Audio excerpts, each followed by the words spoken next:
Oh boy. So recently, icedcave, who you might know as the creator of Cat Planet, previewed the full decoration for Grief, the upcoming top 1 to 5 to 10 Extreme Demon. I don't know, I think it's gonna be nerfed. And of course it started drama on GDX.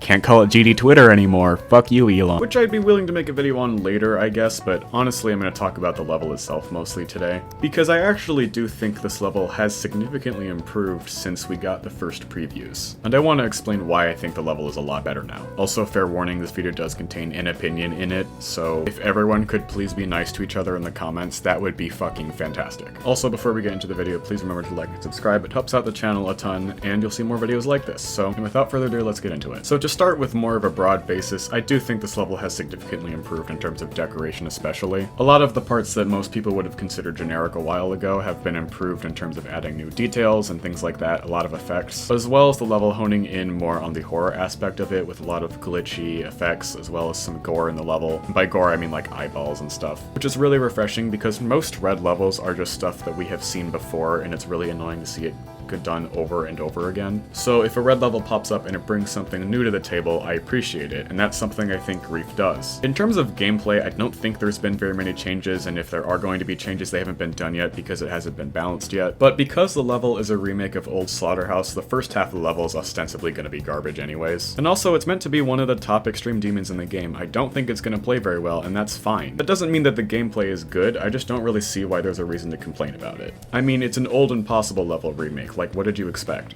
The reason I ever thought that the level was bad was because the decoration originally was very uninspired and kind of generic. And even just the first part in the new preview demonstrates how far the level has come from that point. There's tons of new decoration and details everywhere within the part, and then it transitions with this glitchy effect into the second wave part, which has some cool grayscale pulses, which I really like. For the rest of the pre-drop, it has like a darker atmosphere, and then after that it really steps up its game in a significant way, with a lot of really cool art design that we don't usually see, which makes it more unique and therefore more interesting and just overall better, including well-layered backgrounds while there is gameplay, a castle transition, some pretty sick clubstep monsters, and then in the sort of break part of the song, it's a very glitchy, again dark atmosphere that builds some intensity for the second drop, which does start with one part that I'm not really a big fan of. We'll get back to that later, followed by quite frankly one of the most amazing grayscale parts I've ever seen, made by Grenade of Tacos. This is the height of the intensity of the level, and I do think this part does a really good job of building that intensity. It's the climactic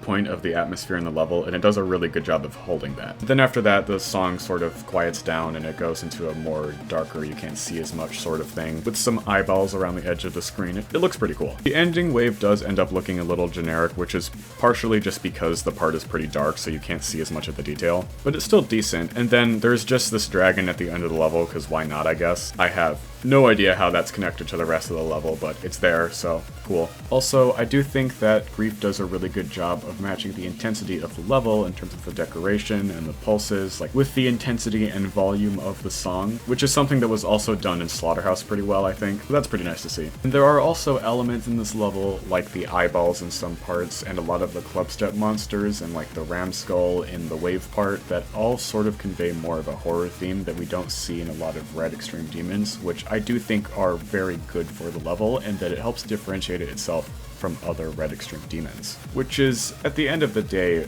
everything I've ever wanted from like any upcoming red extreme demon, because usually I don't like red levels because they're just the same thing that we've seen hundreds of times, but because there are additions like that in this level, it helps make it stand out and bring something new to the table, which is very helpful and creative. So yeah, overall I say the decoration has improved a lot since the first previews that we got, which I find very surprising because once there's a substantial amount of finished parts in a level in terms of decoration, the theme and the tone of the level are generally set. So either Grief improved based off of criticism, or was just a victim of pretty bad marketing. Either way, I'm glad that the level turned out better than I thought it would, because I think this is a decent example of what to do right when you're making a red level, to make it stand out from the other extreme demons. In terms of what the level could improve on, I think the ending wave might need some tweaking just because I don't really think you can see much in the part, or just not enough in the part for it to be fully appreciated. And while I would have liked there to be more solid grayscale parts in the level, I am perfectly happy with how it is now, considering there is a lot of grayscale pulsing in the level, which helps keep it pretty fresh, as opposed to it just being consistently red throughout the entire level, and of course Grenade of Tacos' part is fully grayscale. But I did mention that I wasn't a huge fan of the part at the beginning of the second drop, and holy shit, there's a lot more to unpack here than there should be. So originally this was a part in the level, but it was actually replaced by Burgeradaz. I probably butchered that pronunciation, so I apologize. Who improved the part, added effects, added details, replaced some stuff, which to my understanding was the original plan for that part of the level. However, the creator of the improved part actually leaked Eternal, which is a project currently being hosted by Riot, and for that reason icecave removed that part from the level, replacing it with the older one. Now, obviously, I do not condone level leaking, that's ridiculous, it's stupid, of course, but the part does admittedly look a lot better than the part that's currently in the level. If it was up to me, I honestly would have just used the part but denounced the actions of the creator, and of course make sure to not have that creator on any future projects, just because I think that part would be more beneficial to the level, and that same creator who leaked Eternal also already has a different part in the level. This new revamped, improved one that got scrapped actually was their second part. However, that does not mean that I think icecave was wrong in removing that part from the level. At the end of the day, if this is important to icecave as the host, he has full permission to replace that part of the level with one that isn't quite as good to most people. That is completely his decision to make, and I completely understand why he did it. Maybe I would have personally done things differently, but it is his level, and that is his decision to make. Is it kind of disappointing? Yes, but I do think that icecave is well within his right to do so.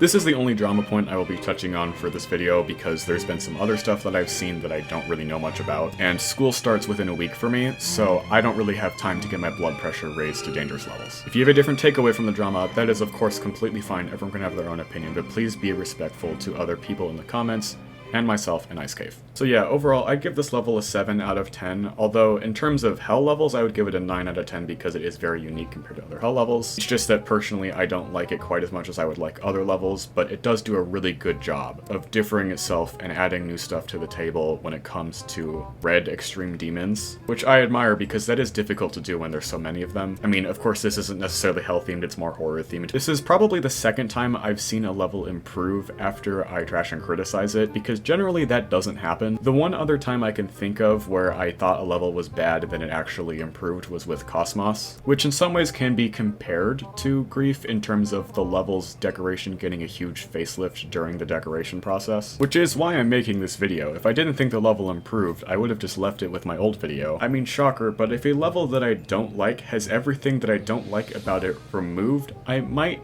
no longer dislike that level. Isn't that crazy? So yeah, that's it for today's video. If you did enjoy it, please like, comment, subscribe, all that. Finally, this is done. No more spamming my Discord about it, okay? I made a video about Grief. You happy? Yay. If I think that the drama on Twitter surrounding Grief actually amounts to anything, I might make a video on it, but there is a reason why I don't have a public Twitter account. If you found this video interesting and want to express your opinion in a civilized way, you can join my Discord server, the link of which is in the description. If you want to scream at people, that's what Twitter's for. Also, icecave, I have a recommendation, because I know you're probably watching this. I would maybe personally recommend that the next big project that you host not be like red or edgy, because honestly that's probably going to get more backlash than a project of a different theme would. I'm not telling you what to do whatever you want, but I feel like that might have a lesser chance of setting Twitter on fire every 4 months. And yeah, thank you all for watching, and I will see you all in the next one. Bye.